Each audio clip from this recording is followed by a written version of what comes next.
when TBN first started in 1973, do you know who feared Christian television more than anything? It wasn't ABC, NBC, or CBS. It was the local church. They thought that if Christian television caught on, that they were so ignorant that they thought the pews would dry up, the offering plates would dry up, and it was just ridiculous. The church for years preached against the media. They preached against radio when it came along. They preached against movies. You know, some of the best movies ever made were the Bible movies right around, the early 1900s.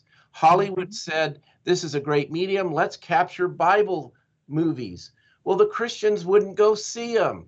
So guess what happened? The devil said, I'll use that medium to my glory. And he has used films in an incredible way to influence and change culture. The horror films that have. Hello, friends. I'm Brenda Crouch. I believe the winds of global change compel us to the mysteries that speak to path and purpose. In a time of amplified chaos, there is a divine compass to navigate the conditions that drive our everyday decisions. For the next 30 minutes, we'll explore stories and the knowledge of sojourners who will point the way to the secrets that lie before us. Join the conversation and welcome to Inside Voice. Hello, everyone. I'm so glad you're with me today. Today, I want to talk to you about something that's become actually very familiar to me within the last decade, and that's the subject of Christian media. Christian media was really instrumental in my life in many ways when I was going through a very dark time. It was something God used in a positive way for me. But I want to talk about the history, the roots and the origins that have really helped shape the culture of the church. I want to talk about the good, the bad, and the ugly. I want to talk about the things that we might be able to do better. And you know what? The guest that I've invited today, I know him pretty well. His name is Paul Crouch Jr. He is my co-host for life. He's handsome. This is his bio. He's handsome. He's debonair. He's let's talk about who you really are, right? Keep going. Yeah. He's an American Christian broadcaster. He is a television producer and a film producer. And I'm just very proud of the man that I married, but not because of the things that he does. But baby, I'm proud of who you are in your heart. You've walked through a lot of things. You're not a perfect person. I'm not a perfect person, but I'm just so grateful that God has put us together to journey the rest of our lives out with Jesus. And you know what? I can't think of a better person I'd want to be with today. You're in California and I'm in Texas right now, and because that's where our schedules are. But I love you and I want to thank you for being willing to join me today. Well, thank you, baby. And it's an honor to be here. And I can honestly say at this point, I'm being interviewed by the most beautiful interviewer ever. But I maybe am a little biased, but thank you. But, to be serious, I think this is a great subject. And I think something that really does need to be unpacked because, when you get into media or Christian media or ministry of any type, it's like, be careful what you wish for, because the media is very powerful. It can influence, it can do a lot of good, but it can also do a lot of bad. It's like putting a scalpel in the hands of a trained surgeon. A scalpel can save lives, but it can also take life if it's not used properly. So that's kind of what I think we want to unpack and talk about a little bit. Because it's very complex. There's many moving parts to that. There are spiritual elements. There are production elements, and just so many moving parts, relational elements that we want to talk about. And I know we only have 30 minutes for our show, and we've already eaten into some of that. But, one of the things that I want everybody to know, this is just totally unscripted. This is just you and me. We're talking, baby. But one of the things that I think has been, I don't know, that double-edged sword, perhaps, or two-sided coin, is that people have perceptions, at least in the past, over the past 30, 40 years, there have been perceptions that whatever they hear on broadcast television or see on the news or read in print, they think is the gospel truth. They think it's 100% truth, and they're going to, start to form their beliefs around that, and they're not really doing the study themselves. So in some ways, has it made us, has it dumbed us down a little bit spiritually and caused us not to search the scriptures out per se for ourselves? It's a good question, and I'm not going to get into the political side of fake news and all that stuff that we dealt with the Trump administration. But in Christian television, like you said, just because you hear it on Christian television or just because you hear something from your favorite pastor does not necessarily make it theologically true or theologically accurate. We talked about this earlier, that I've been in this media my whole life. I mean, literally, my earliest memories was my father working for the Assemblies of God in their film department. And I guarantee you there's young people watching this that don't even know what film is. Right. But, it was the earliest way to communicate the gospel through mass media, through film, through projectors, through that form of media. But okay, hold that thought, because some of our viewers, I didn't say this, might not realize that you came from your parents founded Trinity Broadcasting Network, otherwise known as TBN. Correct. Well, and that was the next phase of my life after the film department with my father, is my parents in 1973 formed Trinity Broadcasting and started what has become one of the world's largest networks out of a building, the size of our bathroom. And God blessed that ministry, and it grew and it expanded. But what we talked about earlier was that some of the teaching that we probably did early on out of ignorance or out of desperation may have not been the most theologically sound. And sometimes, some of the best TV programs aren't necessarily the most theologically sound, when it comes to backing it up with scripture. Now, listen, the positive of Christian TV is unprecedented. I know for a fact that there have been over 50 million people that called into TBN over the years and accepted gave their lives to the Lord over our phone systems. We got into nations and into countries that we would have never gotten into in person because of satellite, because of the internet, because of broadcasting. So there's a lot of good that TBN has done, and all of the Christian broadcasters, not just TBN. But like I said, sometimes the best programming theologically isn't the most exciting programming.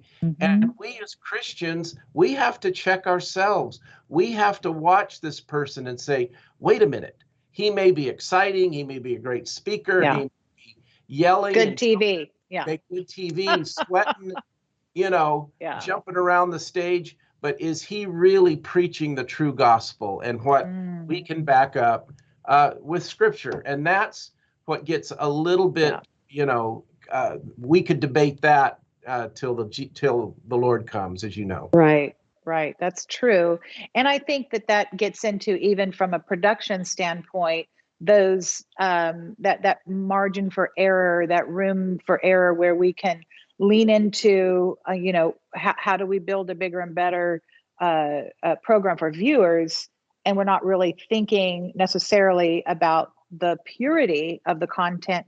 And so a lot of the reason that we're having this discussion today is we want to encourage those who are working in media. I mean, during this pandemic, media just exploded on many fronts because that's all people had as an outreach. And so even churches have had to kind of redefine and change their whole outreach. So, and you've been very instrumental in consulting with those people. But we work together so well because you do a lot of the real statistical stuff or the real technological stuff, and I lean more into the heart and soul and spiritual issues of things. And so I think we kind of ground each other. And so I'm always thinking, okay, how do we point to what would Jesus have us do?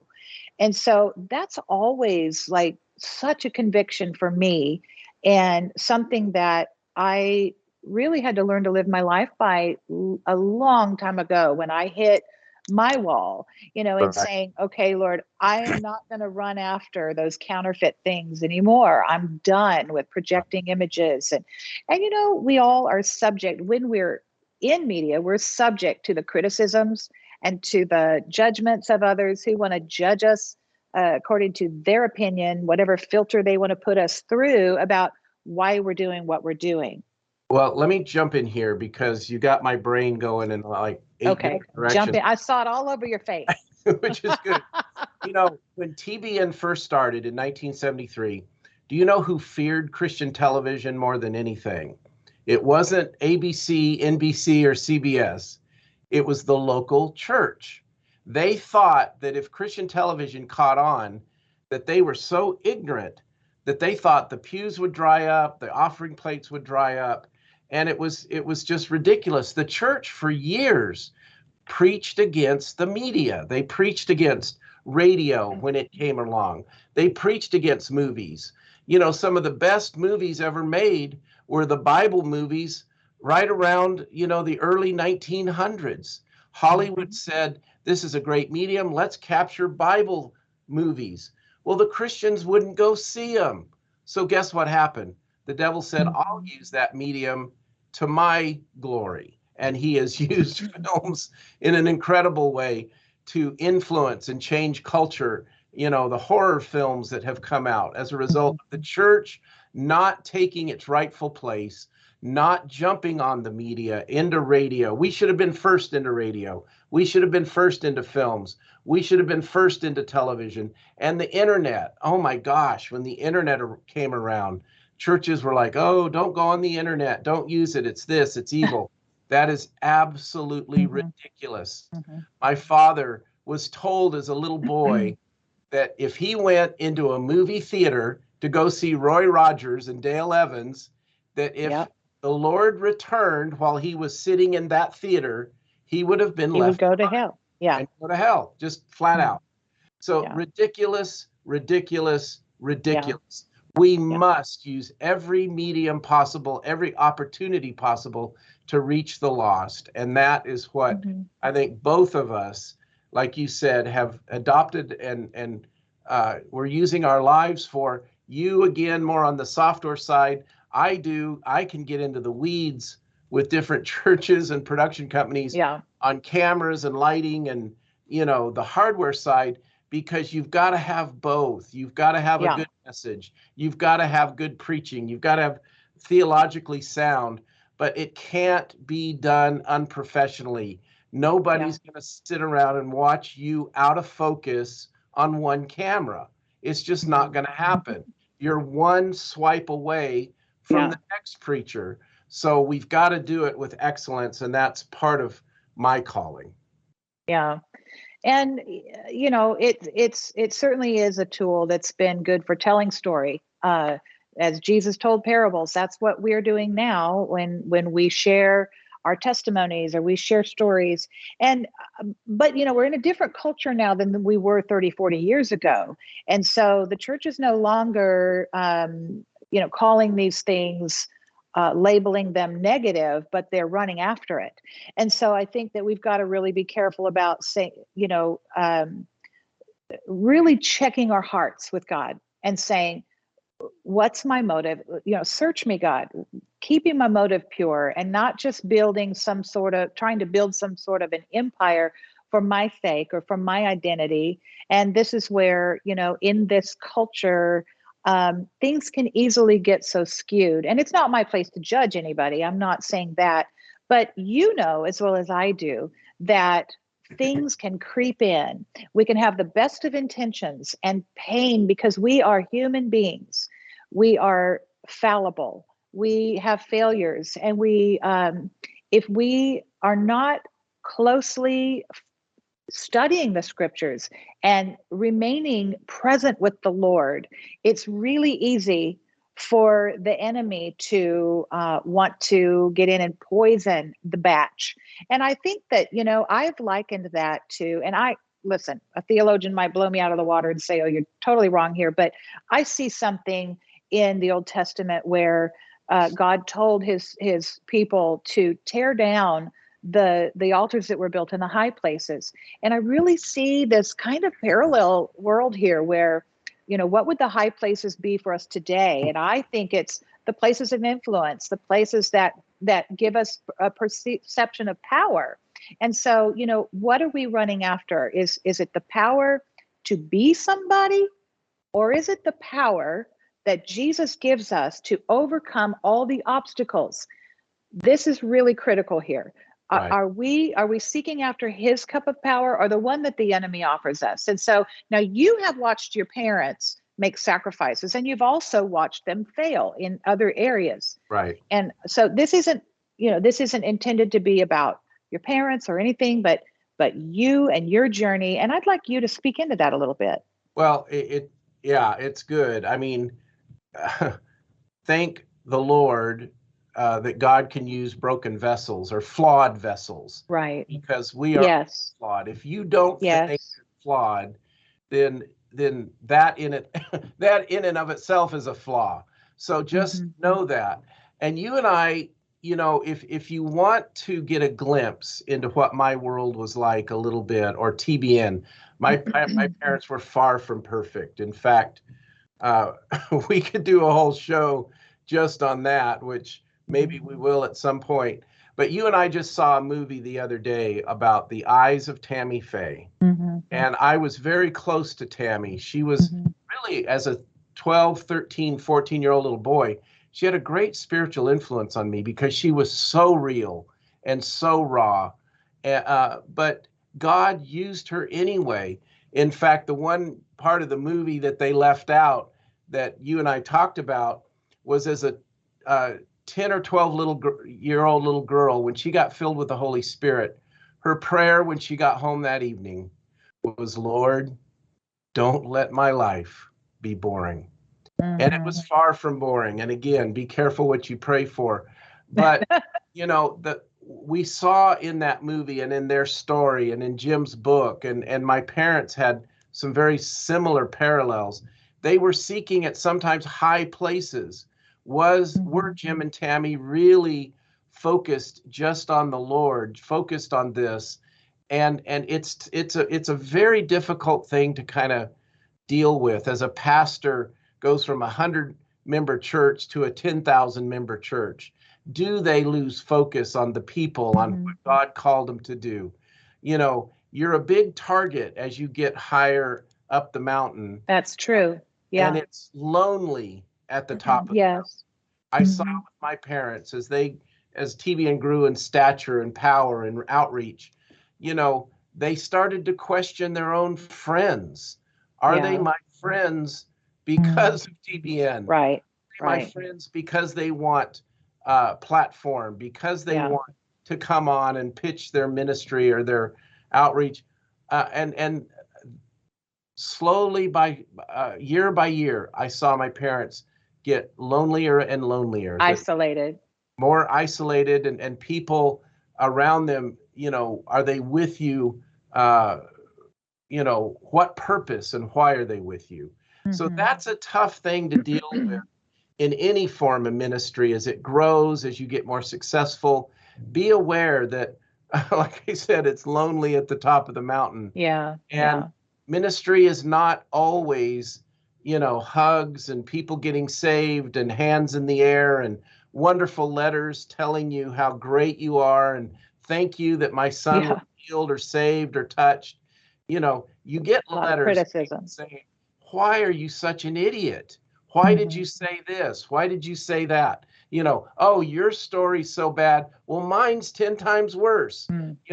You got some of that when you wrote your book about abuse. And one lady said, you think that was abuse? Dude, I was abused 10 times worse. So I had one lady recently say, I read about, 3 pages of your book and I went, this one's not for me. Well, God bless you for being honest. It was pretty funny. But, I with what you're talking about, I feel like that in the generation before us, we didn't know as much as we are learning now about our soul issues and about how flawed we are. And listen, I think that there was a certain amount of innocence that your parents had and just going forward in their obedience. And it's somewhere along the way, for every single one of us, the enemy is out to kill, steal, and destroy. And so what we're really trying to point out here isn't all of our flaws. It is that it's about power. And so if you're working in media, to those who are watching and want to glean, if you're working in media, what you're holding is the potential for power. And whatever you do with that is really where you can go either, north or south. And so we would encourage you to stay the course with Christ and never allow that to be the thing that's going to lead you by the nose or be the idol. And I think we've had a lot of misconceptions in the past, but we have a few minutes left, and I wish we had much longer, and maybe we'll talk about this again, take two. But I feel like, what can we say, you having come from a whole lifetime of working in Christian media and even secular avenues of media, how can we do this better? And what's it going to take for us to take up the sword, and or really, I said take up the sword, but that's really not it. We need to take up our cross and follow him. How do we do this in the cruciform lifestyle and do it better? Well, I agree in the fact that we are all going to have to take up a cross. Some of these guys, some of these pastors, you and I have talked about this. There's a great podcast, and I'll only mention it because it's public, on Mars Hill. Yeah. The rise and fall of Mars Hill. Listen, that has played out 1,000 times. It's just you've never heard of it, or it's not been chronicled quite as well as that particular situation. If you're going to go into media, if you're going to go, it's a two-edged sword. You can bring great healing, you can bring great comfort, and you can bring great harm to people. Those people that fell when Mars Hill collapsed. I've seen many people just devastated when Crystal Cathedral collapsed, and now it's gone, and it's now a Catholic church. Like I said, that story is not unique. It's played out for 2,000 years throughout the centuries. It's just not been made so available through media. So focus on the Lord. Stay connected to him. Stay connected to the word. Always remind yourself, why am I doing this? Am I doing it to be a rock star, to get likes, to be cool? Or for money. Or for money. That is the greatest danger. I saw even my own parents who started from nothing. I mean, literally, we had no money. But as you get a little more wealth and a little more affluence, it's hard to go backwards. Johnny Carson had a famous line. He said, "I've been rich and I've been poor, and I like rich a lot better." And so, and he's no different. But just staying focused on why you're doing this, touching people's lives. There are millions of hurting people out there that are going through divorce, that are going through the loss of loved ones, going through COVID, going through uncertainty, insecurity, how to raise children, how not to raise children. We're all inundated. And here's the heartbreak. Here's the travesty that can easily take place is, as there's what is perceived as blessing, as power increases with money, with influence, it's so easy to lose sight of those people who are broken, who are desperate, who need our care, who need our hearts and our compassion. And so, I think that it really is a personal issue for every person that's involved in any kind of platform. And there's so many platforms available now because of social media, which is evolving. I mean, I'm sure you've heard that Facebook is now coming under a new name. They've had some scrutiny and some negative, connection with accusations and things. And so now there's a new name, and they're going to be doing it bigger and better than ever. So it forces us into this culture where things are constantly changing and growing, really, but are evolving, and we have to be moving along with it, but remembering that we are in this world, but we're not of this world. Yeah. And that points to motive, right? Absolutely. Absolutely. And I truly believe, Brenda, and I've shared this with several churches and with you, I believe the media is in the Bible. I believe John the Revelator literally saw the end times, and he saw how we were going to reach the last generation through media. And I want to quote this real quick. There's a picture I printed. In fact, there you can see it. That is a communication satellite from the early 70s, and it was named Angel 1 was the name of that satellite. RCA launched that in the late 70s. TBN, Trinity, was the third customer on this satellite. And my dad saw satellite. My dad understood satellite. Had a vision. And my dad had a great vision of satellite, but so did John the Revelator. And my dad used to quote this about once a week. And you go to Revelation 14:6, and it says very simply, "Then I saw another angel flying in midair, and he had the eternal gospel to proclaim to those who live on the earth, to every nation, tribe, language, and people. He said in a loud voice, 'Fear God and give him glory, because the hour of his judgment is come. Worship him who made the heavens, the earth, the sea, and the springs of water.'" And I literally get choked up every time I read that, because for years this satellite circled the earth, and it kind of looks like an angel, if you want to, that's upside down. It does. With the eyes and the wings. John the Revelator, if he saw that, he wouldn't know what that is. The closest thing in his world would have been an angel. And I thought, oh my gosh, he saw that era. But then here's what got me and both of us kind of jumping up and down. If you go a few scriptures further, Revelation 14:14. If I had asked you, or any of our viewers, you watching, 20 years ago, what is a cloud? Or what is the cloud? A white puffy thing in the sky. Exactly. It's exactly what it is. But right now, what is the cloud today? And literally, Brenda, you and I could not be doing what we're doing right now. You watching us would not be watching us if it weren't for the cloud. Right. The data, the little data streams, the ones and zeros that go in here and out are going through the cloud. Here's what John saw a few scriptures later. "I looked, and there before me was a white cloud. And seated on the cloud was one like a son of man, with a crown of gold on his head and a sharp sickle in his hand. Then another angel came out of the temple and called in a loud voice to him who was sitting on the cloud," not a cloud. Not a cloud.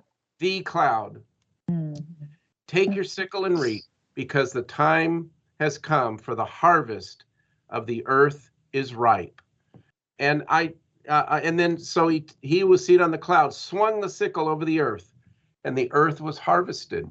And I believe with all my heart that the cloud and the technology of the internet and the cameras and everything that we're doing is how the final harvest is going to be reaped. And I truly believe that John the Revelator saw that over 2,000 years ago. But it's up to us to make it happen, to be a part, to make good content, because both my parents, my sweet parents, are sitting in that in heaven, looking over that balcony. I truly believe that.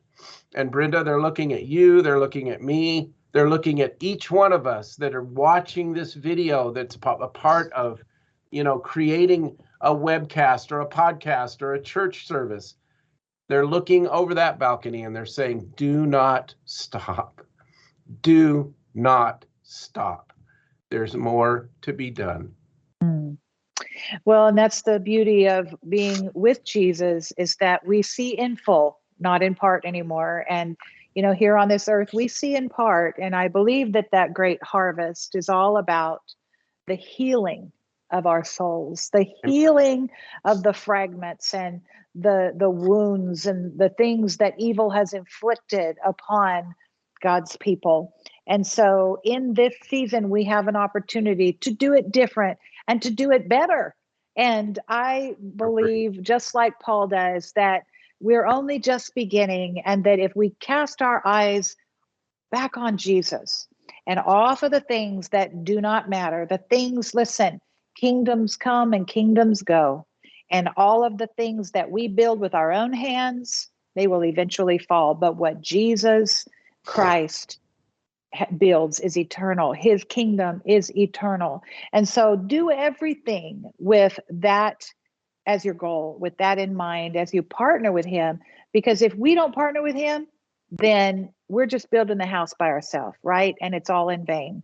And I really believe with all of my heart that the enemy of our soul wants to keep us all tied up and bound in this place of division, in unforgiveness, resentment, anger, bitterness, and losing our faith, where our hearts are like stone. And we have an opportunity in this time that the earth is really in a place of tremendous pain, tremendous suffering, and on every front. And during this time of pandemic, as our systems are being shaken, we have an opportunity to get back to the Christ, back to what he says, back to the scriptures, study them out for ourselves, because we've had decades of bad teachings, good teachings, just kind of a mishmash soup of information. And we have become very lazy in our faith. And, I didn't know that was really what we were going to talk about today, but I knew there was something that you and I needed to discuss. And baby, I just want to say that I believe in you. And I thank you for believing in me and my heart, and whatever God, the things that God has called us to. We're just two simple people as well who want to say, Lord, we're available to you, and we want to be obedient, because I believe the time is short. We don't know what it is, but it is short before his coming.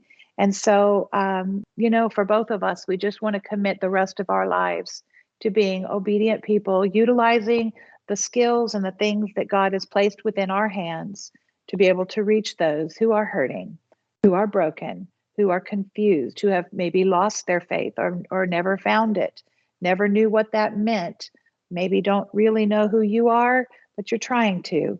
We want you to know the person of Jesus, and he's in the midst of us, and we're so thankful that he is. And we just want to be able to bring a representation of who he is, his beauty in our brokenness. Man. Do you have any last thoughts that you want to share?